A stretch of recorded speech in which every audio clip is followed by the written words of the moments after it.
யோபு 42 அதிகாரம் எடுங்க. அதில் இந்த சத்தியத்தை நீங்கள் விளங்கி கொள்ள முடியும். யோபு 42 8வது வசனம், 9வது வசனம், 10வது வசனம் பாருங்கள். அங்கே பாருங்கள், 7வது வசனத்திலேருந்து வாசிக்கிறேன். எடுத்துட்டிங்களா? 671வது பக்கம் பழைய பாட்டில், கர்த்தர் இந்த வார்த்தைகளை யோபோட பேசின பின்பு கர்த்தர் தேமானியனாகிய எலிப்பாசை நோக்கி, உன்மேலும் உன் 2 சிநேகிதர் மேலும் எனக்கு கோபம் மூழுகிறது. என் தாசனாகிய யோபு பேசினதைப் போல நீங்கள் என்னை குறித்து நிதானமாய் பேசவில்லை. ஆதலால் நீங்கள் 7 காளைகளையும் 7 ஆட்டுக்கடாக்களை தெரிந்து கொண்டு என் தாசனாகிய யோபனிடத்தில் போய் உங்களுக்காக சர்வாங்க தகன பலிகளை இடுங்கள். என் தாசனாகிய யோபு உங்களுக்காக வேண்டுதல் செய்வான். நான் அவன் முகத்தை பார்த்து உங்களை உங்கள் புத்தியினத்துக்கு தக்கதாக நடத்தாதிருப்பேன். என் தாசனாகிய யோபு பேசினதைப் போல நீங்கள் என்னை குறித்து நிதானமாய் பேசவில்லை என்றார். இது அப்பொழுது தேமானியாகிய எலிப்பாசும் சூகியனாகிய பில்தாதும் நாகமாத்தியனாகிய சோப்பாரும் போய் கர்த்தர் தங்களுக்கு சொன்னபடியே செய்தார்கள். அப்பொழுது கர்த்தர் யோபின் முகத்தை பார்த்தார். யோபு தன் சிநேகிதருக்காக வேண்டுதல் செய்தபோது யோபின் சிறையிருப்பை கர்த்தர் மாற்றினார். இதான் வசனம். என்ன நடக்கிறது? யோபுடைய 3 சிநேகிதர் வந்து பேசுகிறாங்க. அவங்க தங்களை நீதிமான்களாய் காண்பித்து, பெரியவங்களாக காண்பித்து பெருமையாக பேசுகிறாங்க. அப்போ ஆண்டவரை குறித்து நிதானமாக பேசலை. ஆண்டவர் சொல்கிறாரு, உங்களை குறித்து எனக்கு கோபம் வருது அப்படியே சொல்கிறார். கோபம் மூழ்கிறத அழிச்சிருவேன். ஏன்னா நீங்கள் நிதானமாக பேசலை, பெருமையாக எடுப்பாக பேசுகிறீங்க, உங்களை அழிச்சிருவேன்றா. நீங்கள் தப்பு பண்ணிட்டீங்க, பாவம் செய்துட்டு எங்களுடைய வார்த்தையினால் துக்கப்படுத்திட்டீங்க. அது மன்னிக்கப்படணுமானா யோபு உங்களுக்காக பரிந்து பேசணும். நீங்கள் போங்க அப்படின்னு ஆண்டவர் சொல்கிறார். அப்போ அவங்க யோபுகிட்ட வந்து சொல்கிறாங்க, எங்களுக்காக கர்த்தரிடத்தில் பரிந்து பேசு, நாங்கள் பாவம் செய்துட்டோம், தப்பு பண்ணிட்டோம் அப்படின்னு சொன்னபோது யோபு, நானே சிறையிருப்பில் இருக்கிறேன், நான் இங்கே ஜெபிக்கிறேன்னு சொல்லலை. யோபு தன் சிநேகிதருக்காக ஆண்டவரிடத்தில் மன்றாடி, மன்னிச்சிருங்க ஆண்டவரே, அவங்க தெரியாமல் பேசிட்டாங்க, அவங்க அறியாமல் பேசிட்டாங்க, அவங்களுடைய பாவத்தை மன்னிச்சு இறக்க செய்யுங்கன்னு பரிந்து பேசி வேண்டுதல் செய்தபோது கர்த்தர் யோபின் முகத்தை பார்த்து அவங்களை மன்னித்தார் என்பதாக வேறு இதுதான் வேண்டுதல் என்பது. அதாவது இன்டர்செஷன், மன்றாடுவது, தேவனுக்கும் மனிதர்களுக்கும் இந்த பேசி ஜெபம் செய்வது.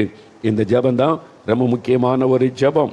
இயேசு கிறிஸ்து கூட பாருங்க, கர்த்தருடைய ஜெபத்தில் மத்தேயு 6 அதிகாரம் 12-13 ஆண்டவரே எங்களுக்கு மன்னியும், நாங்கள் பிறருடைய குற்றங்களை மன்னிப்பதை போல எங்களுக்கு மன்னியும், ஆண்டவரிடத்தில் தாழ்த்தி எங்களுக்கு மன்னியும் என்று சொல்லி மன்றாடுவது, எங்களை தீமை நின்று ரட்சித்து கொள்ளும் அப்படி வேண்டிக் கொள்ளுவது. அந்த மாதிரி ஒரு ஜெபம் இது. இயேசுடைய ஜெபம் பாருங்களேன். லூக்கா 17, யோவான் 17 அதிகாரம் 15வது வசனம். யோவான் 17 அதிகாரம் முழுவதுமே இயேசு, அதாவது பிரதான ஆசாரியனுடைய ஜெபம், ஒரு ஆசாரியனுடைய ஜெபமாக யோவான் 17 அதிகாரம் சொல்லப்படுகிறது. அந்த முழுவதுமே இயேசு ஜெபித்த ஜெபம் எழுதப்பட்டிருக்கிறது. அதில் 15வது வசனம் பாருங்க. ஆண்டவரே தன் சீஷருக்காக இயேசு ஜெபிக்கும் போது, நீர் அவர்களை உலகத்திலிருந்து எடுத்துக்கொள்ளும்படி நான் வேண்டிக் கொள்ளாமல் நீர் அவர்களை தீமை நின்று காக்கும்படி வேண்டிக் கொள்ளுகிறேன். தன்னுடைய சீஷருக்காக பிதா கிட்ட பரிந்து பேசுகிறார். இயேசு கிறிஸ்து பரிந்து பேசி ஜெபம் செய்வதை நம்ம பார்க்கிறோம். அப்போ அதே மாதிரி மற்றவர்களுக்காக ஆண்டவரிடத்தில் பரிந்து பேசி ஜெபிப்பது, அதான் வேண்டுதல், இன்டர்செஷன், மன்றாடுவது, மன்றாட்டு ஜெபம் என்பது அதுதான். பிறருக்காக ஆண்டவரிடத்திலே மன்றாடுவது. இயேசு அந்த மாதிரியை நமக்கு காண்பித்தார். நீங்கள் ஒரு சம்பவம் பாருங்கள். லூக்கா 22:31-32, லூக்கா 22 அதிகாரம் 31-32 வசனம் பாருங்களேன். இயேசு அங்கே செய்த ஒரு காரியத்தை அவர் சொல்லுவதை பாருங்கள். எடுத்துட்டிங்களா? 118வது பக்கம் புதிய ஏற்பாட்டில் பாருங்கள். பின்னும் கர்த்தர், இயேசு கிறிஸ்து, கர்த்தராகிய இயேசு, சீமோனே சீமோனே, இதோ கோதுமையை சுளகினால் புடைக்கிறதை போல சாத்தான் உங்களை புடைக்கிறதற்கு உத்தரவை கேட்டுக்கொண்டான். சாத்தான் வந்து ஆண்டவர்கிட்ட சொல்லலாம், அந்த சீசர்கள் அவங்க பின்பற்றாங்கல்ல, என்கிட்ட கொஞ்சம் நேரம் கொடுத்து பாருங்கள், அவங்கள பண்ணுற உங்களை விட்டு ஓடி போயிடுவான், உங்களை மறுதளிச்சுட்டு போயிடுவான் பாருங்கன்னு சவால் விடுகிறான். ஆண்டவர், நீ சோதிக்க தீர்மானம் பண்ணிட்டு ஓகேன்னு சொல்லிட்டார். சொல்லிட்டு அவன் உத்தரவு கேட்டுக்கொண்டான். இயேசுடைய உத்தரவு இல்லாமல் சீசகிட்ட நெருங்க முடியாது. இயேசுடைய உத்தரவு இல்லாமல் அவரால் தெரிந்து கொள்ளப்பட்டவங்கள சாத்தான் நெருங்க முடியாது. முதனை புரிந்து கொள்ளுங்க. உத்தரவு கேட்டுக்கொண்டான். அப்போ இயேசு சொல்கிறாரு, நானோ உன் விசுவாசம் ஒளிந்து போகாதபடிக்கு உனக்காக வேண்டிக் கொண்டேன் என்று சொல்கிறார். உனக்காக நான் வேண்டிக் கொண்டேன். இதான் பேதுரு சோதிக்கப்படும் போது, அவன் சாத்தானால் புடமிடப்படும் போது, அவன் வந்து சாத்தானால் நெருக்கப்படும் போது அவனுடைய விசுவாசம் ஒளிந்திடக்கூடாது, அதுக்காக ஆண்டவர் ஜெபிக்கிறார் இயேசு. இதான், அதனால்தான் நான் மற்றவங்களுக்காக ஆண்டோடைய விசுவாசம் பலனடையணும், விசுவாசத்தை இழந்துடக்கூடாதுன்னு மற்றவங்களுக்காக ஜெபிப்பார். இயேசு தன் சீஷருக்காக பரிந்து பேசி ஜெபிச்சதுனால தான் அங்கே பேதுரு பாதுகாக்கப்பட்டார். திரும்ப மனம் திரும்பி ஆண்டவருக்குள்ளே வந்து விட்டார். விசுவாசத்தை இழந்து விடாதபடி காக்கப்பட்டதை நம்ம பார்க்கிறோம். அதே மாதிரி பிலிப்பியர் 1:11 வாசித்தீங்கன்னா, பிலிப்பு சபைக்காக பவுல் ஜெபிக்கிறார். பவுலுடைய ஜெபத்தை, நீண்ட ஜெபத்தை பார்க்க முடியும். அவங்க கர்த்தர் அறிகிற அறிவில் வளரணும், ஆண்டவர் அறிந்து கொள்ளணும். இது மாதிரிலாம் பாஸ்டர்மார்கள் உங்கள் சபைக்காக ஜெபிக்கிறதற்கு, உங்கள் சபைக்கு ஆராதனைக்கு வரக்கூடிய விசுவாசிகளுக்காக ஜெபிக்க வேண்டிய விதம் பவுல் ஜெபித்திருக்கு. அதெல்லாம் அறிந்து அதே மாதிரி ஜெபிக்கணும். இந்த ஜெபெல்லாம் அவசியம். நம்ம வெறுமன வெளியில் அப்படியே மேற்பரப்பாக ஜெபிக்கிறோம். ஆழமாக ஜெபிக்கணும்னா வசனத்தை வைத்து ஜெபிக்கணும். பவுல் அது மாதிரி ஜெபிக்கிறதை பார்க்கிறோம். அதே மாதிரி இன்றைக்கு இயேசு மரணத்தை ஜெயித்து உயிரோடு எழுந்தார். பரலோகத்திற்கு சென்று இயேசு என்ன செய்து கொண்டிருக்கிறார்? எபிரேயர் 7:25 பாருங்கள். எபிரேயர் 7:25 303 பக்கம் புதிய ஏற்பாட்டில் திருப்பி பாருங்கள். இயேசு கிறிஸ்து அவர் உயிர்த்தெழுந்து பரலோகத்தில் பிதாவினுடைய சமூகத்தில் போய் இருக்கிறார். என்ன செய்து கொண்டிருக்கு? மேலும் தமது மூலமாய் தேவனிடத்தில் சேருகிறவர்களுக்காக வேண்டுதல் செய்யும்படிக்கு அவர் எப்பொழுதும் உயிரோடு இருக்கிறவர் ஆகையால் அவர்களை முற்றுமுடிய ரட்சிக்க வல்லவராயிருக்கிறார். இப்போ இயேசு என்ன செய்து கொண்டிருக்கிறார்? பிதாவின் வலது பார்சத்தில் உட்கார்ந்து பரிந்து பேசி ஜெபம் பண்ணி கொண்டிருக்கிறார். ஒரு ஆசாரியன் தேவனிடத்தில் போய் பரிந்து பேசி ஜெபிப்பதை போல இயேசு ஒரு ஆசாரிய ஊழியம் செய்து கொண்டிருக்கிறார். பிதா கிட்ட பரிந்து பேசுவது, அதாவது நம்ம போய் ஆண்டவரே நான் பாவம் செய்துட்டேன், இந்த மாதிரி விழுந்துட்டேன், என்னை மன்னிச்சிருங்கன்னு சொன்ன உடனே இயேசு பிதா கிட்ட பரிந்து பேசுவார். நான் இவனுக்காக ரத்தம் சிந்தி இருக்கிறேன், இவளுக்காக ரத்தம் சிந்தி இருக்கிறேன், பிதாவே இந்த முறையை மன்னிச்சிருங்க, இறக்க செய்யுங்க. இயேசு பரிந்து பேசின உடனே பிதாவானவர் மனம் மாறி மன்னித்து இரக்கம் செய்கிறார். இந்த ஊழியத்தை இயேசு செய்து கொண்டிருக்கிறார். நமக்காக பிதா கிட்ட எப்பொழுதும் பரிந்து பேசுகிற ஒரு ஆசாரியனாக இயேசு இப்பொழுது ஊழியம் செய்து கொண்டிருக்கிறார் என்று வேதம் தெளிவாய் சொல்லுகிறது. இந்த ஊழியத்தை நம்ம உலகத்தில் நிறைவேற்றணும் என்று கர்த்தர் ஒவ்வொரு தேவ பிள்ளையிடத்தில் எதிர்பார்க்கிறார். இன்னொரு காரியம் பாருங்க, ரோமர் 8:34 இதே காரியத்தை நீங்கள் அறிய முடியும். ரோமர் 8:34 பாருங்க. ரோமருக்கு எழுதின நிருபம் 8:34 எடுத்துட்டிங்களா? அதாவது 216 பக்கம் புதிய ஏற்பாட்டில் இயேசு என்ன செய்கிறார் பாருங்க.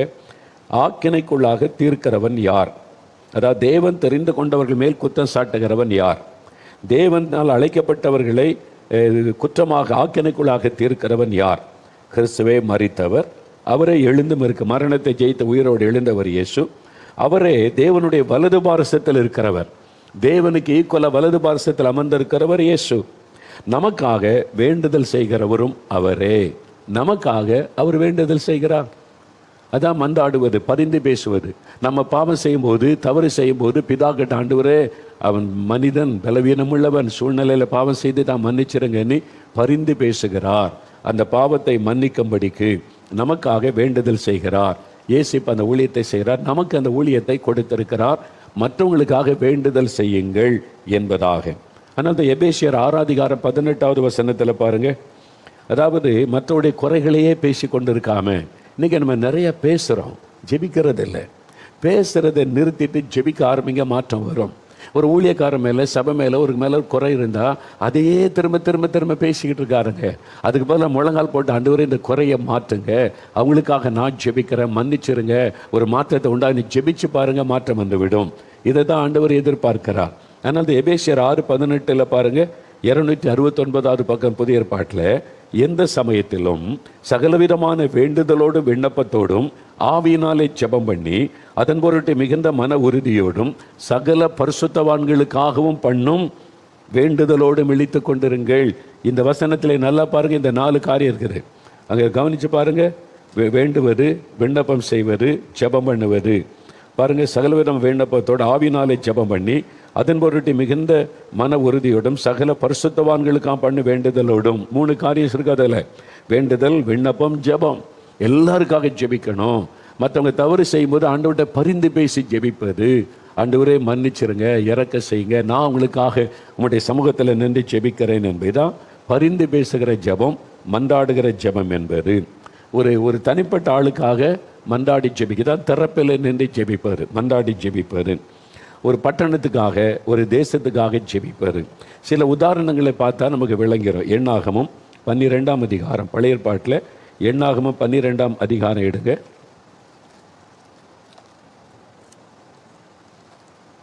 எண்ணாகமும் 12ஆம் அதிகாரம் எடுத்துட்டீங்களா? 185வது பக்கம் பழைய ஏற்பாட்டில் முதல்ல 2 வசனத்தை வாசிக்கிற கவனிங்க. எண்ணாகமும் 12ஆம் அதிகாரம் 13வது வசனம் பாருங்க. 13வது வசனம். அப்பொழுது மோசே கர்த்தரை நோக்கி, என் தேவனே அவளை குணமாக்கும் என்று கெஞ்சினான். இந்த வசனத்தை கவனிங்க.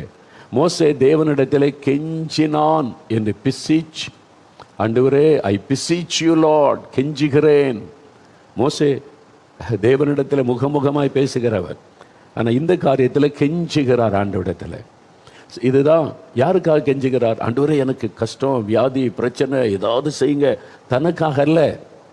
இங்கே மிரியாம் என்று அவருடைய சகோதரி அக்காள், அவளும் ஒரு தீர்க்கதரிசி. கர்த்தருடைய ஊழியத்தில் மோசைக்கு துணை நின்றவள். ஆரம்பத்தில் மோசையை பாதுகாத்தது அவ தான். இப்போது ஊழியத்தில் வந்த பிறகு மோசையுடைய மனைவி குறித்து குற்றம் பேசுகிறாள். ஆரோன் கூட சேர்ந்துக்கிட்டு மோசைக்கு விரோதமாக எழும்பி பேசுகிறாங்க, குறை சொல்ல. மோசை ஒன்றுமே பேசலை, அமைதியாக இருக்கிறார். ஒரு பக்கம் அவங்க என்னுடைய சகோதரி அக்கா, இன்னொரு பக்கம் அவளும் ஒரு தீர்க்கதரிசி ஊழியக்காரி, அவளே எனக்கு விரோதமாக பேசுகிறாளே. ஆண்டவர் வந்து மோசை அமைதியாக இருக்கிறார். ஆனால் தேவன் அதை கேட்டார். உடனே தேவன் இறங்கி, நீங்கள் அதை வாசி பாருங்க. ஆரோன் மிரியாம் 2 பேரும் மோசைக்கிறவன் பேசின உடனே கர்த்தர் ஆசரிப்பு கூடாரத்தில் இறங்கி 3 பேரும் வாங்க ஆசரிப்பு கூடாரத்துக்கு கூப்பிட்றார். ஜட்ஜ்மெண்ட், விசாரணைக்கு கூப்பிட்றார் ஆண்டவர். அதாவது என்கொயரிக்கு கூப்பிட்றார். அங்கே சாட்சியெல்லாம் அவர் கூப்பிட மாட்டார். அவர் எல்லாம் தெரியுமே. 3 பேரும் வாங்க. 3 பேரும் வந்து நிற்கிறாங்க. 3 பேரும் ஊழியக்காரங்க. ஆசாரியன், 2 பேரும் தீர்க்கதரிசிகள், உடன் பிறந்தவங்க 3 பேரும் வந்து 3 பேரும் முக்கியமான நாட்கள் ஊழியத்தில். இப்போ ஆண்டவர் என்ன சொல்கிறாரு? மோசைக்கு விரோதமாக எப்படி நீங்கள் பேசுகிறீங்க? உங்களுக்கு என்ன துணிகரம் வந்தது? மோசையோட நான் முகமுகமாக பேசுகிறேன், அவனை போல சாந்தமுள்ளவன் இல்லை. நீங்கள் துணிகரமாக பேசுகிறீங்க. ஆண்டவர் நீ என்ன பேசுன, நீ என்ன விசாரணைலாம் பண்ணல, அவருக்கு தான் எல்லாம் தெரியுமே. கர்த்தர் நியாயம் தீர்த்துட்டு அப்படி தான். ஆண்டவர் சும்மா இருக்கிறனால நிறைய பேர் திமிராக பேசிக்கிட்டே இருக்கிறாங்க. எல்லா நாளும் சும்மா இருக்க மாட்டார், மனம் திரும்ப வாய்ப்பு தருவார். ஒரு நாள் இறங்கிட்டா நியாயம் விசாரிச்சிட்டா என்ன நடக்கும்? ஆண்டவர் சொன்னார், நீ ஆண்டவருக்கு பாருங்க 9வது வசனம், கர்த்தருடைய கோபம் அவர்கள் மேல் மூண்டது. ஆண்டவர் பாருங்க, கர்த்தருடைய கோபம் மூண்டதான் அந்த வசனம் சொல்லுது.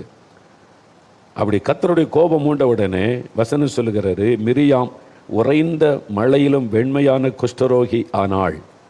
மிரியாமுக்கு உடனே குஷ்டரோகம் வந்து விட்டார். உடனே ஆண்டவர் கோபத்தோடு போயிட்டார். அவ்வளோதான். கர்த்தர் கோபம் மூண்டது, அவர் போய்விட்டார். அவ்வளோதான். ஆண்டவர் கோபத்தோடு சொல்லிட்டு போயிட்டார். உடனே குஷ்டரோகி ஆகிவிட்டாள். அந்த பாவத்தினால மிரியாம் பாதிக்கப்பட்டு விட்டாள். அவள் செய்த தவறு, ஊழியக்காரனுக்கு விரோதமாய் பேசினதுனால பாதிக்கப்பட்டு குஷ்டரோகி ஆகிவிட்டாள். இதை பார்த்த உடனே மோசே சந்தோஷப்பட, எனக்கு விரோதமாக பேசினல்ல, எனக்கு விரோதமாக நீ எல்லாம் திமிர பேசினல்ல, என்ன நடந்தது பார்த்தியா? அப்படி பேசலை. வசனம் சொல்லுகிறது, மோசே கர்த்தருடைய சமூகத்தில் கெஞ்சினான். ஆண்டவரே அவளை மன்னிச்சிருங்க, அவளை குணமாக்குங்க, கெஞ்சி பிரார்த்தனை பண்ணினார். அப்போ தேவன் கர்த்தர் மோசையை நோக்கி, அவள் தகப்பன் அவள் முகத்திலே காரி துப்பினது உண்டானால் அவள் 7 நாள் வெட்கப்பட வேண்டாமோ? அதுபோலவே அவள் 7 நாள் பாளையத்திற்கு புறம்பே விலக்கப்பட்டிருந்து பின்பு சேர்த்து கொள்ளப்பட கடவுள். 7 நாள் கஷ்டப்பட்டு அப்புறம் உன் ஜபத்தை கேட்டு இறக்க செய்கிறேன், 7 நாளில் சரியாகிரும். பாருங்கள், மோசை கெஞ்சினதுனால தான் மிரியா தப்பித்தாள், இல்லாட்டினா அதில் அழிஞ்சு போயிருப்பாள்.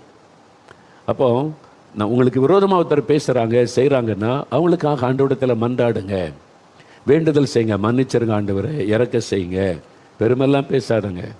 உங்களுக்கு விரோதமாக இருக்கிறவங்களை ஆண்டவர் தண்டிக்கிறாருன்னா பெருமை பேசாதுங்க, நீங்கள் அதை பெருமையாக எடுத்துக்கொள்ளாதங்க, சந்தோஷப்படாதங்க. ஆண்டவர்கிட்ட இறக்க செய்யுங்க, ஆண்டவரே மனுஷங்க தானே தவறு செஞ்சுட்டாங்க, இறக்க செய்யுங்க அப்படின்னு ஒரு தனிப்பட்ட ஆளுக்காக தேவனிடத்திலே மன்றாடுவது. சில சமயம் ஆட்கள் ஜெபிக்க வருவாங்க, அவங்க ஒன்றுமே சொல்ல மாட்டாங்க, சில பிரச்சனை மட்டும் சொல்லுவாங்க. ஆனால் கண்ணை மூடி ஜெபிக்கும் போது ஆண்டவர் காரணம் சொல்லுவார். இந்த பாவம் செய்துட்டு வந்திருக்கிறான், இந்த பாவம் செய்துட்டு வந்திருக்கிறா, நான் எப்படி ஆசீர்வதிக்கிறது? அவங்க உடஞ்ச உள்ளத்தோடு வந்திருப்பாங்க, சொல்ல முடியாது. ஆண்டவர் துக்கப்பட்டார், ஆண்டவரை துக்கப்படுத்தி இருப்பாங்க, இப்படி என்னை வேதனைப்படுத்திட்டாங்க, ஆனால் உங்ககிட்ட வந்து தான் பிரச்சனை மட்டும் சொல்கிறாங்க. அது ஆவியானவர் வெளிப்படுத்தின உடனே அவங்களுக்காக ஒரு பாரம் வரும். ஆண்டவரை இறக்க செய்யுங்க. இதை தமிழில் ஜெபித்தாலோ தெரிந்த மொழியில் ஜெபித்தாலும் அவங்களுக்கு தெரிஞ்சிடும். பாவம் அவங்களுக்கு தெரிய வேண்டாம், வருத்தப்படுவாங்கன்னு அந்நிய பாஷையிலே ஜெபிப்பார். பரிந்து பேசுவார். ஆண்டவரே இவங்களுக்கு இறக்க செய்யுங்க, அவங்க தப்பை மன்னிச்சிருங்க, பாவத்தை அந்நிய பாஷையில் ஜெபிக்கும் போது அவங்களுக்கு அர்த்தம் தெரியாது. அப்போ கண்ணீரோடு ஜெபிப்போம். அவங்க நினைப்பாங்க, பிரதர் நமக்கு கண்ணீரோடு ஜெபிச்சிருக்கிறாரு, அதனால் ஆசீர்வாதம் தான், நீ சந்தோஷமாக போவாங்க. ஆனால் கண்ணீர் வடித்தது கர்த்தர். அந்த கண்ணீர் வடித்தது கர்த்தருடைய இரக்கத்துக்காக. ஆண்டவர் மன்னிக்கும்படியாய். ஆண்டவர் அவங்களை மன்னிச்சு ஆசீர்வதிங்க. பரிந்து பேசுவது. ஆவியானவர் வாக்கு கடங்காத பெருமூச்சுகளோடு வேண்டுதல் செய்வார், பரிந்து பேசுவார். அது மாதிரி நாம் மற்றவங்களுக்காக பரிந்து பேசுவது. அவங்க தப்பு பண்ணிட்டாங்க, உண்மைதான். குறை இருக்கிறது உண்மைதான். எல்லாரும் மனுஷங்க தானே. நம்ம தப்பு பண்ணல, யாரும் தப்பு பண்ணலை. ஒரு மனிதன் இன்னொருத்தர் கை நீட்டி நீ தான் தப்புன்னு சொல்ல முடியாது. எல்லாருமே தவறு செய்கிறோம். ஒருத்தர் ஒரு பக்கம் தவறு செய்தால் நம்ம இன்னொரு பக்கம் தவறு செய்கிறோம். ஆண்டவர்கிட்ட மற்றவங்களுக்காக பரிந்து பேசுவது, அதான் இன்டர்செஷன் என்பது. அப்படி ஜெபிக்கும்போது ஆண்டவர் மோசேயின் நிமித்தம் மிரியாமுக்கு இறக்க செய்தார். அதே மாதிரி யாத்ராகமம் 32 அதிகாரம் எடுங்க. யாத்ராகமம் 32 அதிகாரம். ஒரு இன மக்கள், ஒரு தேச மக்கள், அதான் நம்ம தேசத்துக்காக ஜெபிக்கும் போது மந்தாடணும், பரிந்து பேசணும்னு சொல்கிற காரணம், நீங்கள் எந்த தேசத்தில் இருக்கணும் அந்த தேசத்துக்காக ஆண்டவரிடத்தில் மந்தாடுவது. இந்த யாத்திராகமம் 32 அதிகாரத்தில் 12, 13, 14 வசனம் பாருங்களேன். முதல்ல இந்த வசனத்தை வாசிப்போம். 112வது பக்கம் பழைய ஏற்பாட்டில் எடுத்துட்டிங்களா? அப்பொழுது அதாவது ஆண்டவர் அந்த மோசே ஜெபிக்கிறார் பாருங்க. மலைகளில் அவர்களை கொன்று போடவும், பூமியின் மேல் இராதபடி அவர்களை நிர்மூலமாக்கவும், அவர்களுக்கு தீங்கு செய்யும் பொருட்டே அவர்களை புறப்பட பண்ணினார் என்று எகிப்தியர் சொல்லுவானேன். உம்முடைய கோபத்தின் உக்கிரத்தை விட்டு திரும்பி, ஆண்டவர் கோபத்தோடு நிற்கிறார். இவங்களை அழிக்க போகிறேன். விக்கிரகாராதனை பண்ணுறாங்க, விபச்சாரம் பண்ணுறாங்க, வேசித்தனம் பண்ணுறாங்க, குடிக்கிறாங்க, பெரிக்கிறாங்க. நான் இவங்களை அழைச்சிட்டு புதிய தேசத்தை கொடுக்க நினைச்சா இப்படி நடக்கும். இவங்களை அழிச்சிட்றேன், மோசே விடு அப்படின்றார். கோபம். இப்போ மோசே ஆண்டவரிடத்தில் பரிந்து பேசுகிறார். ஆண்டவரே உம்முடைய கோபத்தின் உக்கரத்தை விட்டு திரும்புங்க. ஆண்டவரை மனம் திரும்ப சொல்கிறார். ஆண்டவரே நீங்கள் மனம் திரும்பிடுங்க, அந்த ஜனங்க தானே சொல்லிட்டு, உமது ஜனங்களுக்கு தீங்கு செய்யாதபடிக்கு அவர்கள் மேல் பரிதாபம் கொள்ளும். லார்ட் ஹேவ் மெர்சி அப்பான் தம். அவங்க மேலே இரக்கமையும் பரிதாபம் கொள்ளும். அவங்க மனுஷங்க, தப்பு பண்ணிட்டாங்க, உங்களை துக்கப்படுத்திட்டாங்க, இறக்க செய்யுங்க. உமது தாசனாகிய ஆபிரகாமையும் ஈசாக்கையும் இஸ்ரவேலையும் நினைத்தருளும். உங்கள் சந்ததியை வானத்து நட்சத்திரங்களைப் போல பெருக பண்ணி நான் சொன்ன இந்த தேசம் முழுவதையும் உங்கள் சந்ததியார் என்றைக்கும் சுதந்திரித்துக் கொள்ளும்படி அவர்களுக்கு கொடுப்பேன் என்று உம்மை கொண்டே அவர்களுக்கு ஆணையிட்டு சொன்னீரே என்று கெஞ்சி பிரார்த்தித்தான். சரிங்களா? கெஞ்சுகிறார். பரிதாபம் கொள்ளுங்க ஆண்டவரே, இறக்கம் செஞ்சிருங்க ஆண்டவரே, கோபப்படாதங்க, மன்னிச்சிருங்க. இதான் மந்தாட்டு ஜெபம். ஒரு தேசத்தில் விக்கிரகாராதனை, வேசித்தனம், விபச்சாரம், மந்திரவாதம், மனுஷ வணக்கம் பெருகனா அது தேவனை கோபப்படுத்தும், அந்த தேசத்துக்கு சாபமாகிவிடும். அப்போ தேவன் கோபத்தோடு எழும்பும்போது நாம திறப்பில் நின்று, ஆண்டவரே எங்கள் ஜனம், இது என் தேசம், என் மக்கள், இவங்களுக்காக நீங்கள் சிலுவையில் மறிச்சிருக்கிறீங்க, இறக்க செய்யுங்க, மன்னிச்சிருங்க, உங்களை வெளிப்படுத்துங்க, அவங்க ரட்சிக்கப்படட்டும். பரிந்து பேசி ஜெபிப்பார் உங்கள் தேசத்துக்காக, உங்கள் பட்டணத்துக்காக. அதான் இந்த வேண்டுதல் செய்வது என்பது, மன்றாடி ஜெபிப்பது என்பது. அதில் 14வது வசனம் பாருங்க. அப்பொழுது கர்த்தர் தமது ஜனங்களுக்கு செய்ய நினைத்த தீங்கை செய்யாதபடி பரிதாபம் கொண்டார். கோபத்தோடு எழும்பின ஆண்டவருடைய கோபம் மாறி இப்போ பரிதாபம் கொண்டார். எப்படி? ஒரு மனிதன் திறப்பில் நின்று ஜெபித்ததுனால, ஒரு மனிதன் ஜெபித்ததுனால, அந்த ஒரு மனுஷன் நீங்கள் தான், ஒரு மனுஷன் நீங்கள் தான். உங்கள் தேசம், உங்கள் பட்டணம், உங்கள் கிராமம், உங்கள் நாட்டுக்காக நீங்கள் பரிந்து பேசுங்க, ஆண்டவரிடத்தில் மன்றாடுங்க, இறக்க செய்யுங்க, மன்னிச்சிருங்க, நீ கெஞ்சி ஜெபம் பண்ணுங்க. அப்படி வேண்டுதல் செய்யும்போது கர்த்தர் மனம் மாறுவார், அவர் பரிதாபம் கொள்ளுவார், அவர் ஜனங்களுக்கு இரக்கம் செய்வார். பரிதாபம் கொண்டு அவர் அந்த தீங்கு செய்யாதபடி கர்த்தர் மனம் மாறுவார். இதுக்கு தான் மன்றாடி ஜெபிப்பது என்பது. நெகேமியா 1 அதிகாரத்தில் பாருங்கள், இன்னொரு சம்பவம் பார்த்துட்டு ஜெபிக்க போகிற நெகேமியா எடுங்க. நெகேமியா 1 அதிகாரம்.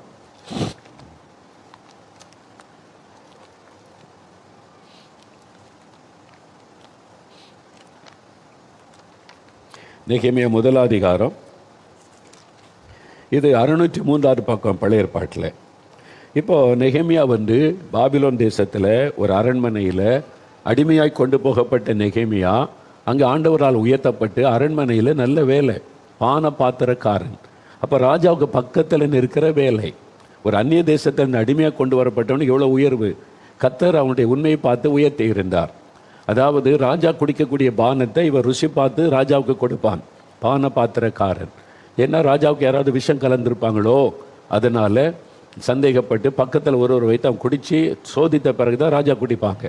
ருசியும் சோதிக்கணும், ஆபத்திற்கான சோதிக்கணும். அப்போ ராஜாவுக்கு நம்பிக்கையான ஆள் தான் கூட இருப்பாங்க. அந்த மாதிரி நெகேமியா அரண்மனையில் ராஜாவுக்கு பக்கத்தில் வேலை. அவர் முகம் வாடி இருக்கும்போது ராஜாவை விசாரிக்கிறார், நெகேமியா ஏன் இப்படி இருக்க, என்ன கவலை நீ? அந்த அளவிற்கு ஒரு தேசத்தில் உயர்ந்த ஸ்தானத்தில் நெகேமியா இருக்கிறார். இப்போ எருசலேமிலிருந்து அவருடைய சொந்தக்காரங்க வர்றாங்க. இவங்க அடிமையாக இருக்காங்கல்ல, போயிட்டு வருவாங்க. 4 மாதம் ட்ராவல். அதாவது எருசலேமிலிருந்து பாபிலோனுக்கு 4 மாதம் நடந்தால் தான் வர முடியும், 1000 கிலோமீட்டர். அப்படி வந்தவங்ககிட்ட எருசலேம் எப்படி இருக்குது, நம்முடைய பட்டணம் எப்படி இருக்குது, நம்ம ஜனங்க எப்படி இருக்கான்னு விசாரிக்கிறார். பட்டணம் சுட்டரிக்கப்பட்ட மாதிரியே கிடக்குது, பாழாய் கிடக்குது. அங்கே இருக்கிற கொஞ்சம் ஜனங்களை சிறுமை அனுபவிக்கிறாங்க. தன் பட்டணத்தின் நிலைமை, தன் ஜனத்தின் நிலைமை கேள்விப்பட்ட உடன் என்ன செய்கிறார் பாருங்க. 4வது வசனம். இந்த வார்த்தைகளை கேட்ட பொழுது நான் உட்கார்ந்து அழுது சில நாளாய் துக்கித்து உபவாசித்து மன்றாடி பரலோகத்தின் தேவனை நோக்கி வேண்டுதல் செய்கிறார். சரிங்களா? ஒரு தேசம், தன்னுடைய ஜனம் பாவத்தின் நிமித்தம் பாதிக்கப்பட்டுட்டாங்க, பாழாய் கிடக்குது. அதை அறிந்த உடனே அது தேவைதான். ஒழுங்கா கத்தரை தேடி இருந்தால் அப்படிலாம் நடக்குமா? பாழாய் போவாங்களா? நான் கத்தரை பிடிச்சுக்கிட்டேன், உண்மையாக இருந்தேன், கத்தரை உயர்த்தி வச்சிருக்கிறார் அப்படின்னு பேசலை நெகேமியா. தன்னுடைய ஜனம் பாவம் செய்தது உண்மைதான், அதனால தேசம் பாழாய் போனது உண்மைதான், ஜனங்க சிறுமை அனுபவிக்கிறது உண்மைதான். ஆனால் அதை கேள்விப்பட்ட உடனே உட்கார்ந்து அப்படின்னா என்ன அர்த்தம்? ஒரு சேர் கொண்டு வாங்க உட்கார்ந்து சொன்னார்னு அர்த்தமா? இல்லை. சில செய்தி கேட்ட உடனே செயலற்று போகிறாள், அப்படியே உட்காந்துருவாங்க செயலற்று, தலையில் கை வச்சுக்கிட்டா ஐயோ இப்படி நடந்துட்டா. அந்த மாதிரி ஒரு பாதிப்பு. நம்ம தேசத்தில் குடிகாரங்க மறிச்சுக்கிட்டு இருக்கிறாங்க, இது மாதிரி மரணம் சம்பவிக்குது, தேசம் பாழாகி கொண்டு இருக்கிறது, மதுபானத்தில் குடும்பம் பாதிக்கப்படுகிறது, இந்த மாதிரி தேசத்தில் நிறைய காரியங்கள் நடக்கிறது. ஜனங்க விவசாயிகள் பாதிக்கப்படுறாங்க, சிறு தொழில் செய்கிறவங்க பாதிக்கப்படுறாங்க, மீனவர்கள் பாதிக்கப்படுறாங்க, ஜனங்களுடைய குடும்பம்லாம் பாழாகுது. இதை கேள்விப்படும் போது உங்கள் உள்ளம் பாதிக்கப்படுதா? உங்கள் உள்ளத்தில் ஒரு பாதிப்பு வருதா? அவங்க தான் உண்மையாக வேண்டுதல் செய்ய முடியும். உள்ளத்தில் ஒரு பாதிப்பு. நெகேமியா உள்ளம் பாதிக்கப்படுது. தன்னுடைய ஜனத்தின் நிலைமை அறிந்த பொழுது பாதிக்கப்பட்ட உள்ளத்தோடு உட்கார்ந்துட்டாரு. உட்கார்ந்து என்ன செய்கிறார்? அழுகிறார். கண்ணில் கண்ணீர் வருது. யாரா பார்த்த நெகேமியா, என்னாச்சு, உனக்கு வியாதியா, என்ன கஷ்டம், ஏன் அழுகிற? என் ஜனம் சிறுமை அனுபவிக்கிறாங்க, என்னுடைய பட்டணம் பாழாய் கிடக்கிறது, என் தேசத்தின் மக்கள் பாவத்துக்கு அடிமைப்பட்டு கிடக்கிறாங்க, சாபத்துக்கு அடிமைப்பட்டு கிடக்கிறாங்க. ஐயோ என் ஜனங்கள். இந்த பாரம், இந்த பாதிப்பு உங்களுக்கு வருதா? அவங்க தான் மன்றாடி ஜெபிக்க முடியும். இன்னைக்கு ஸ்டைல் ஆகிவிட்டது. சில ஆள் போய்ட்டு ஐம் இன்டர்செஷர்ம்பாங்க. இன்டர்செஷன்னா நான் பரிந்து பேசுகிறேன், பெருமையாக சொல்லுவாங்க. ஆனால் நான் பார்த்துருக்கிற சிலரை ஆண்டவரே கண்ணீரோட ஜெபிக்கிறேன் அப்படிம்பாங்க. வார்த்தையில் தான் கண்ணீர், கண்ணில் கண்ணீரை காணும். யோசித்து பாருங்க. வெறும் வாயில் கண்ணீர் அல்ல, கண்களில் கண்ணீர் வடியணும். உள்ளம் பாதிக்கப்பட்டால் அந்த கண்ணீர் வரும். நெகேமியா அழுகிறார். அவருக்கு எந்த பாதிப்பும் இல்லை, அவர் சுகமா இருக்கிறார், நல்ல வேலை வசதியா. ஏன் அழுகிறார்? என் ஜன மதுபானத்தில் செத்துக்கிட்டு இருக்கிறாங்களே, என் ஜனங்கள் போதை வசுக்கு அடிமைப்பட்டு கொண்டு இருக்கிறாங்களே, சாபத்துக்குள்ள என் மக்கள் பாதிக்கப்பட்டு கொண்டு இருக்கிறாங்களே, அந்த பாதிப்பு நம்முடைய உள்ளத்தை தாக்கணும். அவங்க தான் மன்றாடி ஜெபிக்க முடியும், அதை கேட்கணும். அப்படிப்பட்ட இருதயம் எனக்கு வேணும் ஆண்டவரே. எருசலேமை பார்த்து இயேசு அழுகிறார். ஏன் அழணும்? ஓய், சிலருக்கு கண்ணீர்லாம் தேவையில்லை. இயேசு சிலுவையில் செஞ்சு முடிச்சு ஜாலியாரு குதி டான்ஸ் ஆடுன்றாங்க. டான்ஸ் ஆடினாங்க. இயேசு கிறிஸ்து எருசலேமை நோக்கி பவனி வந்த போது ஓசன்னா ஓசன்னான்னு எல்லாரும் பாட்டு பாடினாங்க, டான்ஸ் ஆடினாங்க. ஆனால் இயேசுவின் முகத்தை பார்க்க தவறிட்டாங்க. இயேசு என்ன பண்ண? டான்ஸ் ஆடினாரா? அழுதார். பட்டணம் பாவத்தில் பாதிக்கப்பட்டு கிடக்குது. சீக்கிரத்தில் ஒரு அழிவு வரப்போகிறது. பாதிப்பு அந்த உள்ளத்தில். இயேசு சீக்கிரம் வரப்போகிறார். அப்ப என்ன நடக்கும்? ஜனங்கள் ரட்சிக்கப்படாத ஜனங்கள் நரகத்துக்குள்ள போயிருவாங்களே, என் ஜனம் பாதிக்கப்பட்டு அரக்கனி கடலுக்குள்ள போயிருவாங்களே. இந்த பாதிப்பு இருக்கணும். அவன் தான் ஊழியக்காரன், நடனமாடுகிறவன் அல்ல. இயேசுவின் இருதயத்தை அறிந்து கண்ணீர் வடிக்கிறவன். அதை தாண்டவத்தை எடுக்கிறார். பாதிக்கப்படணும். தேசத்தில் இவ்வளவு ஜனம் இருக்கிறாங்களே, இந்த பாதிப்பு இருக்கிறா. இயேசுடைய இருதயம் எப்படிப்பட்டது தெரியுமா? நாளைக்கு சர்ச்சுக்கு போவீங்க, உங்கள் சர்ச்சை நிறைய ஆட்கள் வந்திருப்பாங்க, மேய்ப்பர்கள் கவனிங்க. சர்ச்சை நிறைய ஆட்கள், இவ்வளோ ஆத்தமா வந்திருக்குது, சந்தோஷமாக பாட்டு பாடுங்க, டான்ஸ் ஆடுங்க. நல்லது, பாட்டு பாடுங்க, டான்ஸ் ஆடுங்க, நான் தப்பே சொல்லலை. கர்த்தருக்குள்ள மகிழ்ச்சியாக தான் இருக்கணும், நல்லா பாடுங்க, டான்ஸ் ஆடுங்க, தப்பு இல்லை. ஆனால் இயேசுவின் இருதயம் எப்படிப்பட்டது தெரியுமா? யோவான்ல இயேசு சொல்லுகிறார், தொழுவத்தில் இல்லாத அநேக ஆடுகள் எனக்கு உண்டு. அவங்க இன்னும் சர்ச்சுக்குள்ளே வரல, தொழுவத்துக்குள்ளே வரல, பாவத்தில் இருக்காங்க, குடிகாரனா இருக்கிறாங்க, விபச்சாரக்காரனா இருக்கிறாங்க, நிம்மதி இல்லாமல் இருக்கிறாங்க, மெய்யான ஆண்டவர் அறியாமல் இருக்கிறாங்க. அவைகளையும் நான் கொண்டு வரணுமே. இதா இயேசுவின் இருதயம். இந்த இருதயம் உங்களுக்குள்ள இல்லாட்டா உங்கள் சபை வளராது, உங்கள் ஊழியம் ஆசீர்வாதமாக இருக்காது. ஆனால் எந்தெந்த மேய்ப்பர்களுக்குள்ள இந்த ஆராதனைக்கு வராத வெளியில் இருக்கிற ஆத்மாக்களுக்கு ஒருத்த பாரம் அழுத்துதோ அந்த சபை வளரும். நீங்கள் கவனிச்சு பாருங்க, எந்த சபை வளருதுன்னு. அவன் மேய்ப்பனுடைய இருதயத்தில் பாதிப்பு இருக்கும். இவங்கெல்லாம் ரட்சிக்கப்படணுமே, இவங்கெல்லாம் ரட்சிக்கப்படணுமே, இவ்வளோ ஆத்மா வெளியே இருக்கிற அந்த பாரம். அவங்க தான் இயேசுவின் இருதயத்தை அறிந்தவர்கள். அதனால நெகேமியா பாருங்க, அவருக்கு என்னாச்சு? அவருக்கு ஒரு பாதிப்பும் இல்லை. ஆனால் தூரத்தில் இருக்கிற தன் தேசம், தன் மக்கள் சிறுமை அனுபவிக்க கேள்விப்பட்ட உடனே உட்கார்ந்துறார், அழுகிறார், கண்ணில் கண்ணீர் வடிகிறது. சில நாளாய் துக்கித்து, ஒரு நாள் துக்கத்தோடு இல்லை. ஒரு வீட்டில் மரணம் ஏற்பட்டா ஒரு நாள் 2 நாள் துக்கம், அப்புறம் துக்க நிவர்த்தி கூட்டம் வைப்பாங்க, முடிஞ்சிரு, மறந்துட்டு வேலைக்கு போயிடுவாங்க. ஆனால் நெகேமியா சில நாளாய் துக்கித்து கொண்டே இருக்கிறார். ஒரே நாளில் முடிஞ்சல, அடுத்த நாள் துக்கம். அப்படி உள்ளத்தில் ஏன் ஜனம் ஆண்டவரை இறக்கம் செய்யணுமே, ஏன் பட்டணம் பாழாய் கிடக்குது, ஏன் ஜனம், அந்த பாரம் அழுத்தி கொண்டு இருக்கிற சில நாளாய் துக்கித்து. அதனால சாப்பிட முடியல, உபவாசித்து. ஆண்டவர் சொல்ல, நெகேமியா உபவாசம் பண்ணி ஜெபின்னு கர்த்தர் சொல்லலை. அந்த துக்கத்தினால சாப்பிட முடியல, என் ஜனம் உபவாசித்து மந்தாடி பாருங்க, மந்தாடி ஜெபிக்கிறார். பரலோகத்தின் தேவனை நோக்கி ஜெபிக்க ஆரம்பிக்கிறார். 6வது வசனம் பாருங்க, உமது அடியாராகிய இஸ்ரவேல் புத்திரருக்காக இன்று இரவும் பகலும் உமக்கு முன்பாக நான் மன்றாடி கொண்டிருக்கிறேன். ஆண்டவரே, உம்முடைய ஜனமாகிய இஸ்ரவேல் புத்திரருக்காக இரவும் பகலும் நான் மன்றாடி கொண்டிருக்கிறேன் சொல்றாரு நெகேமியா. இதுதான் வேண்டுதல் செய்வது, மன்றாடுவது. அந்த பாதிக்கப்பட்ட உள்ளத்தோடு கண்ணீரோடு ஜெபம் வருது பாருங்க, அவங்க தான் ரியல் இன்டர்செஷர். உப்பு செப்பல்லாத ஒரு ஜெபம் பண்ணிக்கிட்டு நான் இவன் இன்டர்செஷர் பெருமையா பேசுறதுக்கு அந்த வார்த்தை. அழுங்க, கண்ணீர் வடிங்க, விழுந்து கிடங்க, புலம்புங்க ஆண்டவர்கிட்ட. நெகேமியா, மோசே, இவங்கெல்லாம் பாருங்க, எஸ்தர், மொர்தெகாய், அந்த பாரம் தாக்கப்பட்ட உள்ளத்தோட இந்த மாதிரி ஆட்கள் ஆண்டவர் தேடுகிறார். இன்னைக்கு நம்ம சுயநலவாதிகளாக மாறிட்டோம். 200 பேருக்கு சர்ச்சைகளை வந்துட்டு அவ்வளோதான். இவங்களை அடிமையாக வைக்கிறதுல மட்டுமே கவனம் செலுத்துகிறோம். இவங்களை வெளியே விட்டுறக்கூடாது, பயப்படுத்தியாவது சபைக்குள்ளே அடிமையாக வச்சிருக்க மட்டும்தான் முயற்சி பண்ணுறோம். வெளியில் எத்தனை 1000 ஆத்மா இருக்குது, அவங்களுக்காக இயேசு பரிதபிக்கிறாரே, ரத்தம் சிந்தினாரே, அவங்க எல்லாம் ரட்சிக்கப்பட்டு வரணும். அந்த ஆத்திரமும் பரிதாபமும் பாரமும் மற்ற நிலைமைக்கு நம்ம மாறி விடுகிறோம். அப்புறம் இவங்களை மட்டும் கைகளை வச்சுக்கிட்டா போதுன்ற சிந்தை நிறைய. அதனால தான் சபை அதுக்கு மேலே வளர மாட்டேங்குது. இன்னைக்கு இயேசுவின் இருதயம் நமக்கு வேணும். நெகேமியா மாதிரி பாதிக்கப்பட்ட உள்ளத்திலிருந்து ஜெபம் புறப்படணும். ஆண்டவர்கிட்ட நெகேமியா ஜெபிக்கிறார், மன்றாடி இரவும் பகலும் ஜெபிக்கிறார். 2ஆம் அதிகாரத்தில் பார்த்தா துக்க முகத்தோடு வந்து நிற்கிறாரா. ராஜா கேட்குற நெகேமியா, வாட் ஹேப்பன் டு யூ? உனக்கு என்ன நடந்து, ஏன் துக்கமாக இருக்கிற? உனக்கு வியாதியெல்லாம் ஒன்றும் கிடையாது, மனதின் துக்கம். என்ன காரியம்? நீ துக்க முகத்தோடு இருக்கிறது என்ன? உனக்கு வியாதி இல்லையே, இது மனதின் துக்கமே, வெளியே வேறு ஒன்றுமில்லை.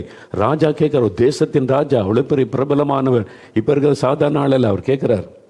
அவர் என்ன சொல்றார் பாருங்க, நகரம், என்னுடைய நகரம் பாழானதும் அதன் வாசல்கள் அக்னியால் சுட்டரிக்கப்பட்டதும் என் ஜனங்கள் சிறுமை அனுபவித்து கொண்டிருக்கும் போது நான் துக்கமுகமாக இராதிருப்பது எப்படி? என்னால் எப்படி சந்தோஷமாக இருக்க முடியும்? என்னால் எப்படி மகிழ்ச்சியாக இருக்க முடியும்? ஜனம், ஐயா, கோடிக்கணக்கான 144 கோடி மக்கள் இந்தியாவில் பாவத்தில் சாபத்தில் அழிந்து கொண்டிருக்கிறாங்களே. இந்த ஜனங்கள் நரகத்தை நோக்கி போய் கொண்டிருக்கிறாங்களே. இத்தனை கோடி மக்கள் இப்படி இருக்கும்போது எப்படிங்க சந்தோஷமாக இருக்க முடியும்? துக்கமாக எப்படி இருக்க முடியாமல் இருக்க முடியும்? துக்கமாக தான் இருக்க முடியும். பாதிப்பு உள்ளத்தில் இருக்குது. இந்த மக்கள் ரட்சிக்கப்படணுமே என்ற பாதிப்பு, ஏக்கம் உங்களுக்கு இருக்குதா? அப்போ ஒப்பு கொடுங்க, ஆண்டவரே, இந்த வேண்டுதல் செய்கிற அபிஷேகம் எனக்கு வேணும், பரிந்து பேசுகிற அபிஷேகம் எனக்கு வேணும், நான் ஜெபிக்கணும் ஆண்டவரே அப்படின்னு கேட்கணும். தேசத்துக்காக, மக்களுக்காக, உங்கள் கிராமத்தின் மக்கள், உங்கள் பட்டணத்தின் மக்கள், உங்கள் மாநிலத்தின் மக்கள், உங்கள் தேசத்தின் மக்களுக்காக பரிந்து பேசணும். இப்போ ஜெபிக்க போகிறோம். சில நம்முடைய நேரம் அப்படியே முடிந்தால் முழங்கால் படியிடுங்க. அல்லது கண்களை மூடி நெகேமியாவை போல, மோசையை போல, எஸ்தரை போல, ஒரு முர்தகாயை போல, ஆண்டவர் ஒரு பவுலை போல, ஒரு இயேசுவை போல நான் கண்ணீர் விட்டு பட்டணத்துக்காக ஜனங்களுக்காக ஜெபிக்கணுமே, அந்த வேண்டுதல் செய்யணுமே, திறப்பில் நிற்கணுமே. அந்த அபிஷேகத்தை தாங்க, அந்த ஆவியை தாங்க. ஜோமனுங்க, கண்களை மூடி ஜோமனுங்க, ஜோமனுங்க. வாலிப தம்பி ஜோமனுங்க, வாலிப மகளை கேளுங்க, குட்டி பிள்ளைகள் கேளுங்க. ஆண்டவரே, இந்த பாரத்தை எனக்கு தாங்க, இந்த ஜப ஆவியை எனக்கு தாங்க, மந்தாட்டின் ஆவியை என் மேலே ஊற்றுங்க. என் ஜனத்துக்காக பரிந்து பேசி ஜெபிக்க, என் மக்களுக்காக மந்தாடி ஜெபிக்க. ஆண்டவரே, இந்த பாரத்தை எனக்கு தாங்க. என் ஜனத்தின் பாவத்தை மன்னியும், என் தேசத்தின் பாவத்தை மன்னியும், என் ஜனங்களுக்கு இரக்கம் செய்யும். அறியாமையினால அவங்க இந்த மாதிரி இருக்கிறாங்க. மன்னியும், மன்னியும், இரக்கம் செய்யும். ஜெபிங்க, ஜெபிங்க. அந்த பாரத்தை தாங்க, அந்த ஜபாவியை தாங்கன்னு கேளுங்க. ஆண்டவரே, மந்தாட்டின் ஆவியை ஊற்றுங்க. நெகேமியாவுக்குள்ளே காணப்பட்ட ஆத்ம பாரமும் மந்தாட்டு இருதயம் இந்த மகளுக்குள்ளே வரட்டும், இந்த மகனுக்குள்ளே வரட்டும், ஊழியர்களாகிய எங்களுக்குள்ளே வரட்டும். ஆண்டவரே, பவுலை போல கர்ப்ப வேதனைப்பட்டு கண்ணீர் விட்டு ஜெபிக்கிற அந்த பாரம் எங்களுக்குள்ளே வரட்டும், ஒவ்வொருவருக்குள்ளே வரட்டும். ஆண்டவரே, இவர்களை நிரப்ப மந்தாடி ஜெபிக்கிற அந்த வேண்டுதல் செய்கிற அனுபவத்தை தாரும். அதற்காக நான் ஜெபிக்கிறேன். சிறு பிள்ளைகளை எழுப்போம், வாலிபர்களை எழுப்போம், ஊழியர்களை எழுப்போம். மன்றாடி ஜெபிக்கிற கிருபைகளை தாங்க ஆண்டவரே. அந்த ஜெப ஆவியை ஊற்றுங்க ஆண்டவரே. என் தேசத்துக்காக, என் மக்களுக்காக பரிந்து பேசி ஜெபிக்கிற அந்த வேண்டுதலின் அபிஷேகம் இறங்கட்டும், அந்த அபிஷேகம் இறங்கட்டும். நிரப்புங்க. கர்த்தர் என்ற கண்ணீர் நிறைந்த கண்களை தாங்க. என் தலை தண்ணீரும் என் கண்கள் கண்ணீருமானால் நலமாயிருக்குமே. என் ஜனங்களுக்காக இரவும் பகலும் அழுது புலம்புவேனே என்று எரேமியாக்களை எழுப்புங்க ஆண்டவரே. எங்களை ஒப்பு கொடுக்கிறோம், அர்ப்பணிக்கிறோம். இயேசு கிறிஸ்துவின் நாமத்தில் ஜெபிக்கிறோம் பிதாவே. ஆமேன், ஆமேன்.